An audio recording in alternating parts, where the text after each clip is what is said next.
and welcome to yet another amazing episode of Feel Me with Martha Obi. Feel Me is a youth program designed to restructure the minds of the youth towards self-discovery and fulfillment. Its aim is to educate and inspire the youth to be better in life and in the society. This is coming to you on NYSC Radio 88.3 FM Abuja. And today we have a very interesting topic at hand, which is the youth and the society. And to talk on this topic today, we have a very distinguished personality, a highly intelligent man, a man of timber and caliber. I'm talking about the Director Corps Mobilisation, Director NYSC Corps Mobilisation, Alhaji Abubakar Mohammed. Please don't go away. When we come back, you get to meet our guest and you will have a feel of what youth and society is all about.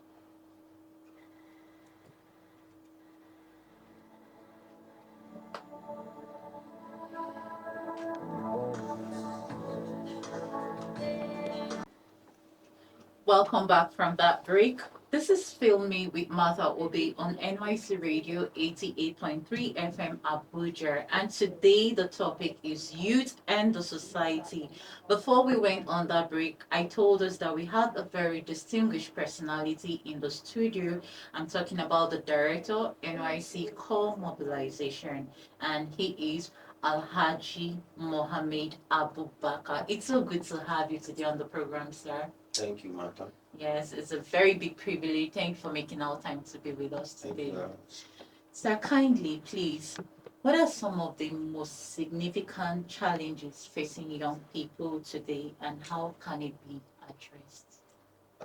Young people, yes. One thing is that many young people fail to define themselves. It could be due to many problems, maybe upbringing and other things. They only look at men, older men or older women, look at where they find themselves. Some have become successful either in their career or in their businesses or in their political career or any other career, and then they just feel that they should have whatever such group of people are having. What I'm trying to say is this. They need to grow. They will have to understand that they are growing. And that older people, the older people, they are saying that many of them have succeeded in life. And where they find themselves did not start today.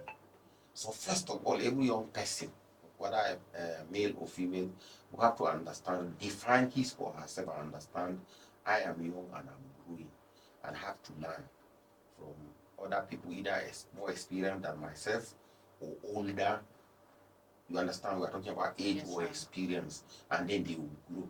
So most of the problem they have is they jump into wanting to become successful Suddenly, and without the process. without following the process. So that is why, even let me give you an example. Politically, you hear young people saying young people should be given an opportunity. Leadership, qualitative leadership is not based on age. We have history of young people that failed, that had opportunities and failed. So it's not age. It's not maybe this person is old, so he cannot deliver. This person is young, so he's expected. You go to secondary school, you see class monitors having issues. Like I attended a boarding school. Maybe the class monitor will go and collect 50 lots of bread for 50, and maybe 5 are not there, or 6 or 7, and then you hear him and the assistant prefect of the class maybe quarreling because they are sharing the remnants or something. The point I'm trying to make is this: they have to define themselves, understand that they need to grow. Secondly, Yes, sir. family background or upbringing. You see, we're in a society where we have broken homes. People give birth to children. People just get married without even knowing what marriage is. They'll be giving birth to children just like that. And then without taking care, they are not even able. In fact, many people that get married are not even supposed to get married. And you see them getting married and then giving birth to children that they cannot take care of. So it's not in that one. It's not even fault of the young people or the children or of the young people. The problem is in the societal problem, where you have a society that just lives anyhow, no family planning. When you are getting married, you should be prepared to get a wife that you can take care of her, and then be ready to be a father or be ready to be a mother that you can take care of a child, bring him up. You understand? So some of the children are lacking that love, that parental love. They are so definitely it will affect their growth. You understand? Yes. Most time in NYSC, you see some core members that may not be well behaved. Of course, NYSC, we deal with byproducts of high institutions. A core member that has had a very poor family background, that was not brought up well, maybe behaving differently. Yes. And so it won't be the fault of NYSC or it is a societal thing. So what I'm saying is broken homes or lack of family or proper parental upbringing by parents affects their growth. Then I'll have to admit that governments almost at all levels also fail. You know, there are some, we believe in this part of the country that there are certain facilities that should be provided to even to the poor. This includes social services like education. Okay. You still go to some communities that you find some children that cannot afford to go to school or something. So you have so many children out of school. Now, if you have many children out of school, that means they are not under any process of learning. They are not under any organized care or anything, and they are growing. So such kind of people now, they may start from Almadiri, or they may start from just out like that. You don't know when they will mature and become thugs, either political thugs, or they may even become bandits. In fact, they will find themselves in cycles of criminals, and then you look at their ages and they are very young. So what I'm trying to say is that's another challenge too. When they are not well brought up, and then governments, either local government or state, have failed to provide basic amenities that will take care of them in school at the early age, and they drop out of school, it is also affecting their upbringing. Thank you very much, sir. That was very, very straight and very understandable. Okay, sir. In that case, how do you think young people can contribute to positive change in their communities? For instance, for those who were not privileged to have the proper orientation, like you pointed out, where their parents failed, some government failed and all, how should a young person own their life and be able to contribute positively to their own communities? Since we are talking about young people, we are not actually saying about when we are talking about young children or something. Yes, sir. Now, it is expected that when they are given the parental upbringing, one, they have to be law abiding. Every society has laws, things that are allowed and things that are legal and things that are not legal. They should strive to be disciplined and be doing the right thing, and also always striving to be doing the right thing and avoiding wrong things. Generally, this will come either through formal training in school. You know, you have subjects that teaches morals, either religious subjects that will be teaching these children or young people from tender age, and even when they grow, they have that morals that they should know this is good, this is bad. Then, like I said, they should be law abiding, that laws are meant to be followed. They shouldn't just be taking laws into their hands, that when some wrongs are done to them, or done to a group, or done to their community, they will now take laws into their hands. You now see wrong people, either during election, they are being used by maybe politicians, and they become thugs, and and meanwhile, the real contestants, the real actors in the political cycle are not allowing their own children to be used, either through giving them drugs, illicit drugs and others. But yet, you now see children of nobody, or young people that are not really from this background. You see them being recruited, and they are being turned into thugs, and they are turned into criminals. So what I would say is that when they are law abiding, they are disciplined, It means it is not expected that they will be doing bad things. Once they are law abiding, by even being that, already they are contributing to, because you won't have any development without peace. You won't have any development without um, getting your young people out of drug addiction. Let them avoid getting into illicit drugs. Let them avoid being used. Maybe some drug barons recruiting them to use them to push drugs. Okay. Maybe to other countries or even within the nation from one state to another. Yeah. Then another thing is for them from the beginning know that they have to be interpreted. They have to have this sense of self-reliance. That they shouldn't, young people are expected to be independent, thinking independently of how they can be self-sustaining. Okay. They shouldn't just stay and because they have parents and that the parents they want to data, their parents will have to buy them data. They should be industrious. They should, from when they are growing, they should have the ability to learn skills, be industrious, do one thing or the other that will give them some income that they can sustain themselves. Once they are law abiding, they are industrious, they are disciplined, they obey the laws of the land, and already indirectly they are becoming leaders of tomorrow. But you can be anything, whether young or if there's any better word to use. If your life is not useful, if you are not making tangible contribution like you say to your society, then you will become a mess. And of course you are a minus. It means you are not your life is not worth living. You just I'm talking about those that have made their lives maybe through drugs or something. One, they will drop out of school. Then they will become nuisance. They will become thieves because when they have needs, human needs that they want, maybe they want to have a phone or something, they will have to get into stealing. If they are young girls, they may be directly or indirectly recruited into prostitution. So these are the things. One, they should learn, be industrious, be law abiding, then be less assured that they are becoming leaders already. Thank you very much, sir. We're going to go on a break, but before the break, sir, you've been talking about the society, the government, the parents, and all. I want us to look at this vital part, which is the social media part. Sir, please, kindly, what role do you think social media plays in shaping young people's identity and experiences? Again, it's the society. I think other countries, they have rules. They have rules and laws guiding the operations of social media. And we have to admit that in our country, that is not there.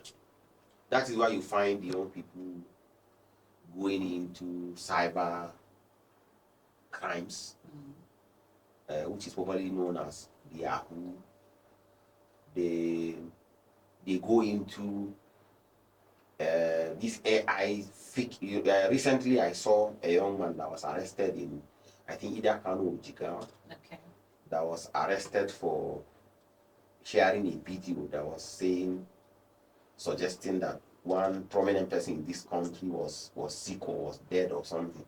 Now the DSS had to arrest him and bring him, and presently he's even in prison. Okay. So what I am trying to say is that what are you asking about? You are asking for what are your questions? The social media. So the social media, the use of the social media. One, it has to be guided by rules, and that one is not the young people that will make the legislators. Okay. Even those in the executive too, from the state to the National Assembly, should make laws that will guide the conduct and the use of the social media. And then things that shouldn't be allowed, things that will not morally are not accepted, should be. I think not TikTok, is it YouTube or others? They have some restriction, or Facebook or something. There are certain things that when you post, they can block you or something. Yes. So I think attempts should be made to make laws that will guide the use of the social media. Okay. The social media is friendly, and then people learn a lot of things, but devices the disadvantages associated with what young people learn from the social media, the harm it is doing to some extent is more than the gain of, that is being gotten from the use of the social media. You have fake news. Yes. You have people circulating news that had something that had happened 3 or 4 or 5 years ago. You see somebody sharing and calling it a breaking news, and meanwhile it is not true. You see maybe there could be an unrest or something, and maybe some people shot or something 10 years back or 5 years back. You see maybe when there's any protest, you see our young people sharing it and saying it just happened. So I think one, the major thing is we need legislation that will guide the social media, and then parents, teachers, religious leaders, in our mosque, in our churches, in our schools, the young people should be guided that on the disadvantages that are found in the use or misuse of the social media. Thank you very much, sir. We'll quickly go on a short break. We'll be right back. In case you're just tuning in, this is Filming with Martha Obi, and the topic is the youth and the society. We'll take a break. Please don't touch that dial. We'll be right back.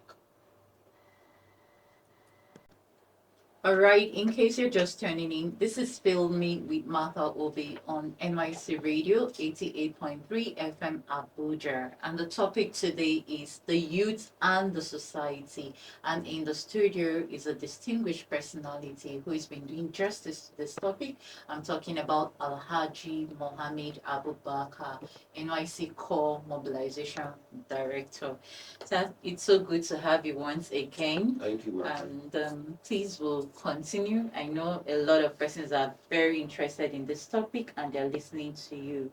So you've said a lot already, but then I'd like to ask, how can adults and institutions support and mentor young people in their personal and professional development? Talking about mentoring and how to support them. Okay. In NYSC, let me start from where I work in NYSC. In NYSC, we mentor your leaders. You will recall that we have platoons. The camp, the administration of the corps member involves platoons. Corps members are grouped into platoons, and each platoon has a platoon leader. It's mentoring on leadership. We have hostel governors. They are corps members, but they are finding themselves in a position of leadership in the administration of hostels, both in male and female list.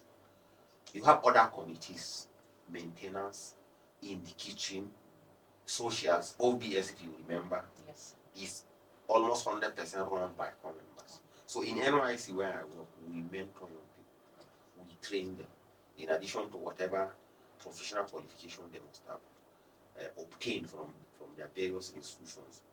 Now, on generally, let me say, young people, okay, corps members after camp, when they are posted to their places of primary assignment, or people on industrial attachment, maybe students of either on attachment, either from the polytechnic or something, they should be allowed to work. They should be given opportunities to work. It is not right to have young people from school or young people that are corps members and then they are not assigned responsibilities. When they are serving or when they are on industrial training, they should be given the opportunity to learn.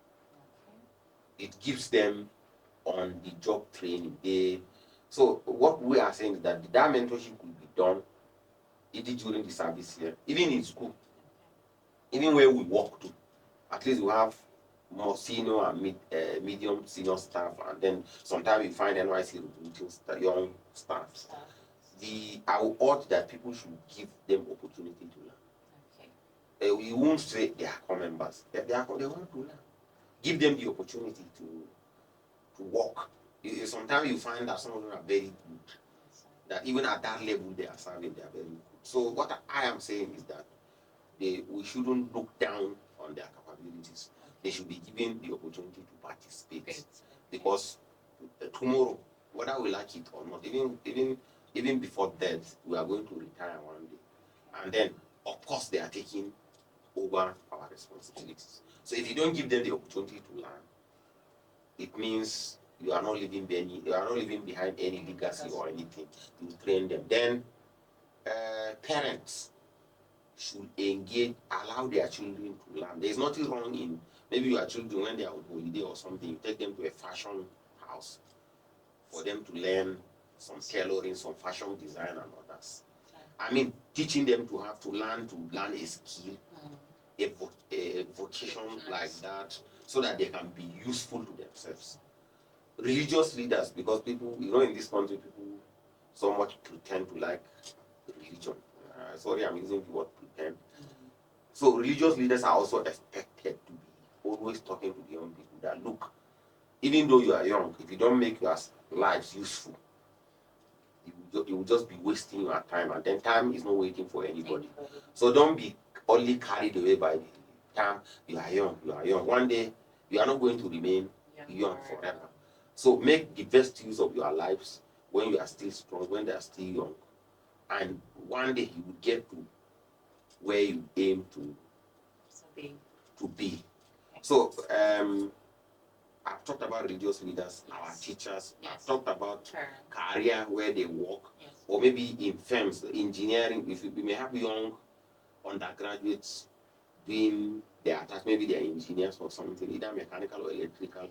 They need to be allowed and be given opportunity to work so that they can learn on the job. And then, like I said, parents putting their children, it could even be mechanical, it could be phone repairs, it could be anything. Don't leave them and let them just be idle and be waiting. Everything that they will need, you have to provide. Maybe you think you have it, tomorrow you may not have it. And then if you teach them or you mentor them to become self-sustaining, maybe they can sustain themselves. You won't know when some of them will even become, even at younger age, they may become successful businessmen and women. So I think they should be given the opportunity to work and participate in all economic and social activities so that they can become leaders of tomorrow.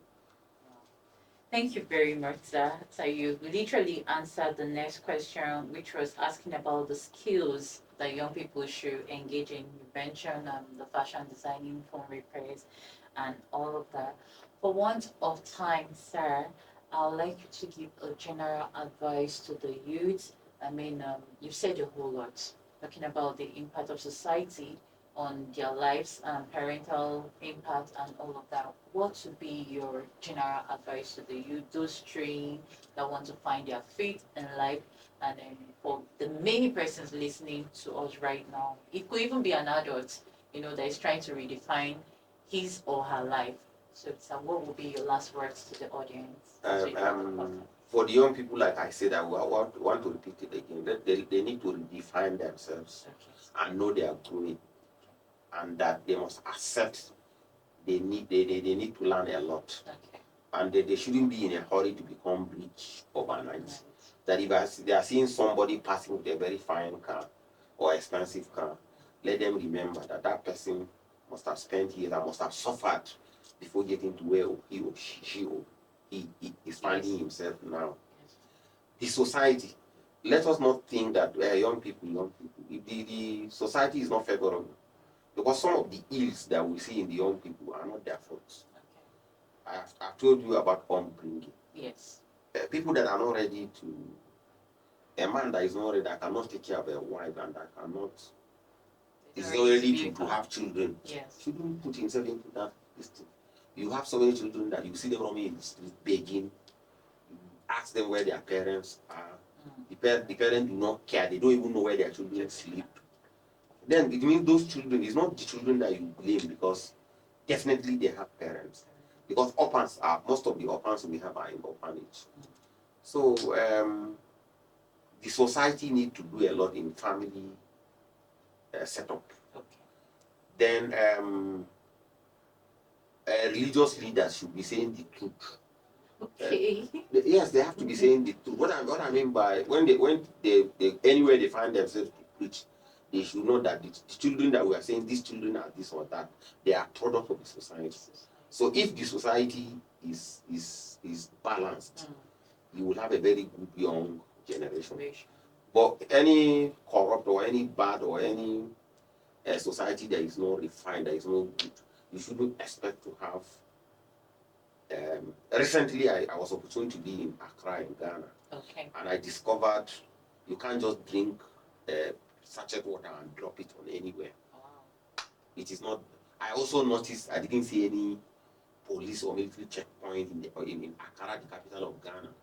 But when there's any small incident, you see the presence of the police. You won't see people moving with gun or anything. I also discovered that you cannot just get a phone line. I mean, a SIM card, just like that. So in Ghana, of course, it means you can't go and kidnap for them. So. Because as you are using your phone, they know that this line is Martha's line. And you understand? So what I'm trying to say is that we need to, if we do a lot on the society, and of course we should expect to bring up a generation of very useful and potential young people. But when the society generally is not balanced, then hardly, because some of these children you see on the street, it's not their fault. They were given birth to and they will have to look for what to eat and whatever. So governments have a lot to do. Parents have a lot to do. Religious leaders, so that we will have a balanced this thing. Because when the children come out and they feel they are not cared for, that they are seeing other children in school, they are seeing other children progressing while they are nowhere, they are not going to any school, they are not in school, they will be easy catch for anybody recruiting criminals. Yes. That's why you find them in armed robbery, you find them in banditry, you find them in thuggery, you find them in oil bunkering and other things, other vices, because they could easily be recruited. And then when there's any protest, any riot or anything, they don't mind destruction because they don't own anything. So my advice is everybody, not just the young people, has to be up and doing. Our political leaders, our religious leaders, the family setup, everybody has to do his own. It's a collective thing. We shouldn't say these young people, but we get back to them. So we shouldn't just say they are bad, but what made them to be what they are. So that's my advice, and I pray that one day we'll get to where we want to be. Yes, thank you very much, sir. So if you're a young person out there, just not the young people, adults alike, and everyone, you need to redefine your life, find your feet, and be a law-abiding citizen. These are words and so many other words from our very distinguished guest, talking about the Director, NYSC Corps Mobilisation, Alhaji Abubakar. So thank you so much for coming on the program today. For want of time, this is where we'll be drawing the curtain on today's program of Filming with Martha Obi on NYC Radio 88.3 FM Abuja. Till we come your way again, same time, same station, on another amazing program, please stay positive and be a law-abiding citizen. You enjoy the rest of your day. Thank you.